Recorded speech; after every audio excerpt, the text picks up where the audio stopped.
Have you ever wondered why, even though you walk every single day, your body still seems to grow weaker over time? Many people over 60 believe that walking alone is enough. And yes, walking is good for your heart, helps keep your mind clear, and keeps the body from becoming stiff and sluggish. But there is a truth very few people openly talk about. Regular walking barely activates the glutes enough, the most powerful muscle group responsible for keeping you stable, helping you climb stairs safely, and giving you confidence when you move. What does that mean? It means you are still moving, but you are not truly rebuilding the strength your body has lost. And when the glutes gradually weaken, the changes happen very quietly. You start pushing off with your hands when standing up. You hesitate before climbing higher steps.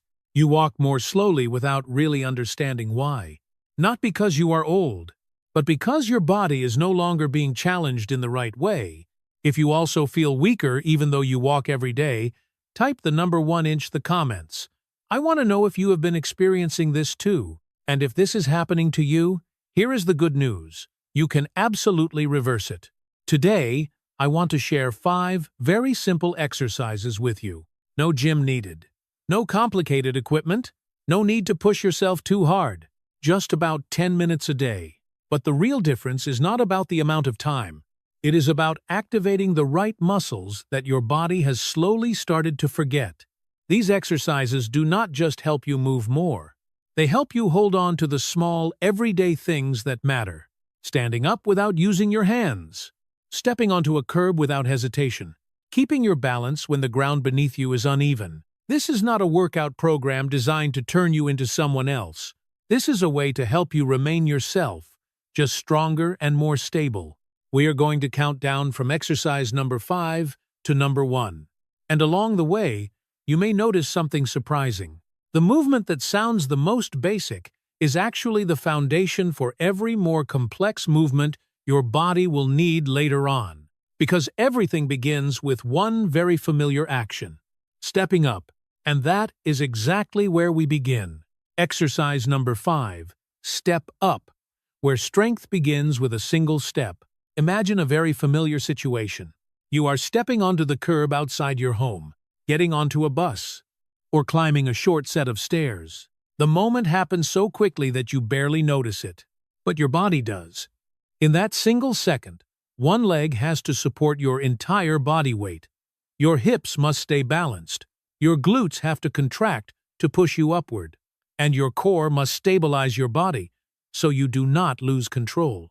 That is not walking. That is single-leg strength, and this is what matters most.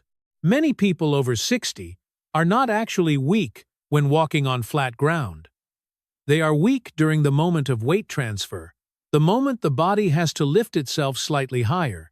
That is where falls often happen. The step-up recreates that real-life situation, but in a safe and controlled way. All you need is a low step. It could be the first stair in your home or any sturdy platform. Place your whole foot on the step, push through your heel, stand up tall, then step back down slowly. Do not rush. When you slow the movement down, you will begin to feel the glutes working behind you.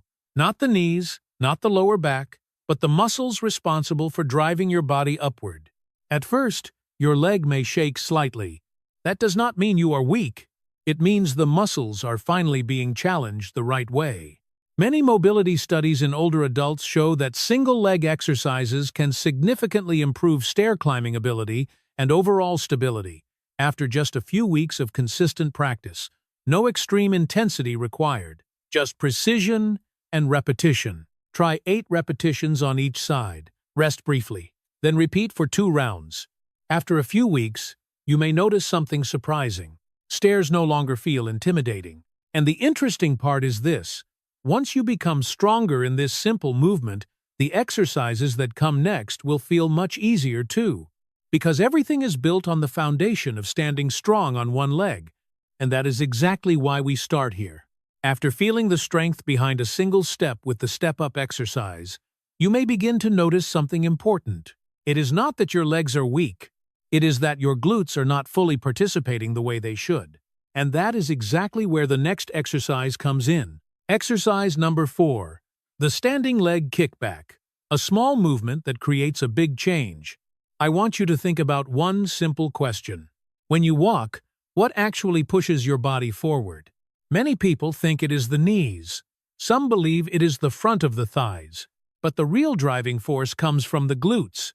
The problem is that, over time, the glutes tend to become quiet.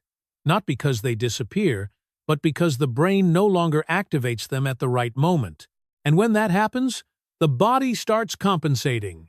The lower back tightens. The hamstrings begin overworking. Your posture starts leaning slightly forward. At first, you only notice mild lower back fatigue after standing for a long time. Then your steps become shorter, and eventually you think, maybe this is just aging. But in many cases, it is not about age at all. It is because the glutes are no longer being called into action when they should be. The standing leg kickback is a simple way to wake that connection back up. Stand behind a sturdy chair. Keep your chest open. Keep your back straight. Slowly move one leg behind you without leaning your body forward. Pause briefly, then lower the leg down slowly. The important part is not how high your leg goes. If the leg goes high but your lower back arches, you are using the wrong muscles. Instead, focus on the gentle squeeze in the glutes as the leg moves backward. That feeling is the real goal. Perform 10 to 12 repetitions on each side. Slowly, with control. You may notice warmth or mild fatigue in the glutes. That is not a bad sign. It is a sign the muscles are finally waking up again. Research on muscle retraining shows that when the glutes activate properly, pressure on the lower spine decreases significantly. That is why many people begin to feel relief in their back after just a few weeks of consistent practice. And once posture improves, something interesting happens. You do not just stand taller. You feel more stable every time you walk. But if the glutes can support you while standing and walking, could they also help lift your entire body without putting pressure on your back? That is exactly why the next exercise is done lying down. And many people are surprised by how powerful it really is. If the glutes can support you while stepping onto a curb, if they can protect your back while you stand and walk, then what happens when you need to lift your entire body off the ground? This is where the glute bridge becomes powerful. Exercise number 3. Glute bridge, where strength is built from the foundation. Many people assume that lying on the floor cannot possibly be a serious exercise, but in reality, this is one of the most important movements for adults over 60. And the reason goes beyond muscle alone. It involves the nervous system. Over time, the body does not just lose muscle mass, it also loses the ability to activate muscles in the correct sequence. The brain begins sending signals at the wrong time. The glutes are no longer recruited when needed, and the lower back ends up doing the work instead. This is called a loss of neuromuscular connection. And when that connection weakens, you may begin to notice things like your lower back gets tired when standing too long. Your hips feel stiff when you wake up. Your lower back tightens during long walks before your legs even feel tired. The glute bridge helps restore the correct activation pattern. Lie on your back on a firm surface. Bend your knees. Keep your feet flat and hip-width apart. Relax your arms at your sides. Before lifting, gently squeeze the glutes. Then slowly raise your hips until your body forms a straight line from your shoulders to your knees. Do not arch your lower back. Do not push with your spine. Lift using the hips. Hold for 2 seconds. Then lower slowly. Perform 12 to 15 repetitions. You may be surprised. This exercise is not fast. It is not dramatic. But the feeling in the glutes is very clear. And that is exactly what we want. Studies on movement rehabilitation show that when the muscles along the backside of the body are activated consistently, hip and spinal control improves significantly within just a few weeks. No extreme intensity needed, just precise repetition. And here is the interesting part. As you become stronger lying down, you begin to feel different standing up.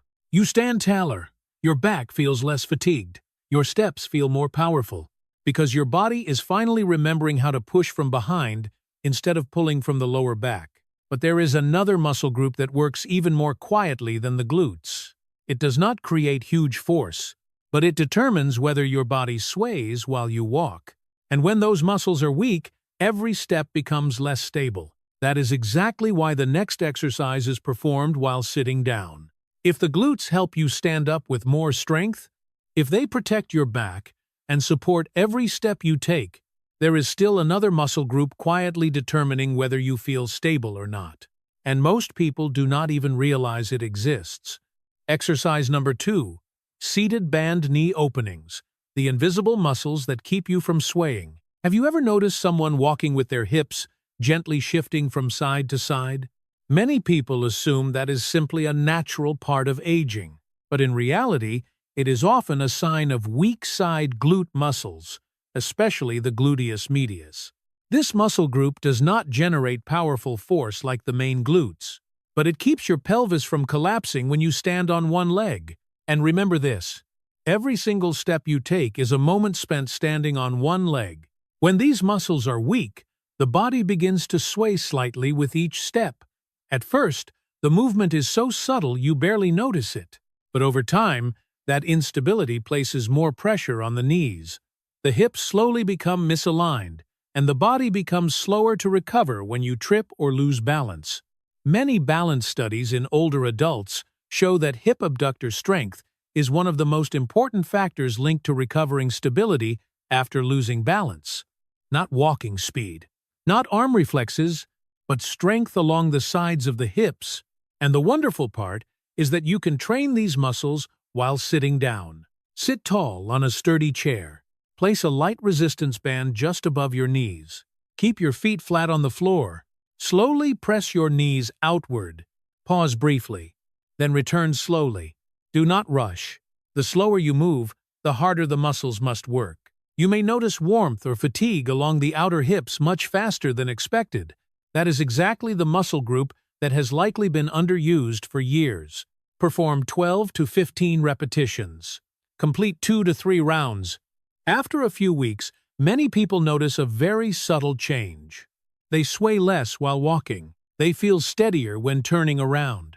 They become more confident stepping downstairs. And as the hips begin balancing properly again, something important happens. Your body does not just become stronger. It becomes more stable. But there is still one final step. One exercise that combines everything: single leg strength, hip stability, and control of your body's center of balance. It sounds advanced, yet when adjusted correctly, it often becomes the exercise that restores the greatest sense of confidence. And that brings us to exercise number 1. If the previous exercises helped you build the foundation, if you have already started to feel your glutes waking up again, then now it is time to bring everything together into one single movement. Exercise number 1. The Bulgarian split squat, the true strength behind independence. Just hearing the name is enough to make many people hesitate. This sounds too advanced. I'm older now. This probably is not for me. But pause for a moment. Your daily life is already full of split squat movements. Every time you climb stairs, every time you rise from a kneeling position, every time you shift your weight from one leg to the other while turning, your body is already performing single-leg movements. You simply have not been training them intentionally. The problem is not that this movement is dangerous. The problem is that when we avoid it for too long, the body loses the ability to control it. And when that happens, even one small misstep can throw you off balance. The modified version is very simple. Stand about half a meter away from a chair. Rest the top of your back foot lightly on the chair. If needed, hold onto a wall or another chair for balance. Slowly lower your body by bending the front knee. You do not need to go deep. Only move within the range where you feel fully in control. Then press through the front heel to stand back up. Perform 6 to 8 repetitions on each side. Complete 2 rounds. The most important thing here is not depth. It is stability. You will feel the front glute engaging, the side glutes keeping the hips aligned, and the core stabilizing your body so you do not lean. This exercise combines everything you have been building from exercise number 5 through number 2. Single leg strength, neuromuscular connection, hip stability, control of your center of balance. And this is what makes the movement so special. It does not just build muscle, it builds confidence. After a few weeks of consistent practice, many people notice they can climb stairs without holding the railing. They can turn more quickly, without feeling unsteady. Not because they trained harder, but because they trained correctly. And once you can control your body in this movement, you begin trusting your strength again. That is not about becoming younger. It is about reclaiming control. And now, I want you to pause for a moment. After these 5 exercises, you may realize something important. After the age of 60, the body does not reward extreme intensity. It rewards consistency. You do not need long workouts. You do not need to sweat excessively. You do not need to push past your limits every single day. You simply need to activate the right muscles and repeat the movements long enough for the body to adapt. 10 minutes a day may sound small, but 10 minutes a day for 6 months can completely change the way you walk, stand up, and maintain balance. You are not exercising to impress anyone. You are exercising so that tomorrow morning you can still rise from bed on your own without hesitation. You are exercising so that years from now you can still climb stairs with confidence. Real strength after 60 is not about having bigger muscles. It is about staying in control of the most basic movements in life. So do not just walk. Add movements that rebuild strength. Your body is still capable of adapting. The question is not how old you are. The question is whether you are willing to begin today. Before you leave this video, I want you to remember one very important thing. The body does not become weak simply because of age. It becomes weak when we stop challenging it the right way. And the good news is, you can still change that. You do not need to train like someone in their 30s. You do not need to push yourself to exhaustion. You do not need to follow complicated programs. You simply need the right movements, repeated consistently over time. Think of these 5 exercises as small building blocks. 1 controlled step onto a platform. 1 squeeze of the glutes behind you. 1 lift of the hips off the floor. 1 moment keeping the hips steady and aligned. 1 moment standing strong on a single leg. They may sound small, but these small actions are what allow you to stand up on your own without hesitation, walk upstairs without fear, feel confident on uneven ground. Independence is not lost in a single day. It disappears little by little. But strength works the same way. It returns little by little if you give your body the opportunity. And if you stayed until this moment, it means you care about your health. So let me ask you one final question. How old are you, and are you still determined to become stronger every single day? Leave the number 6 inches in the comments if you believe that after 60, 70, or even 80, you can still build strength. Because age does not decide how strong you can become. Your daily habits decide that. And if you begin today, 1 year from now, you will thank yourself for it. Strength does not have an expiration date. It is simply waiting for you to activate it again.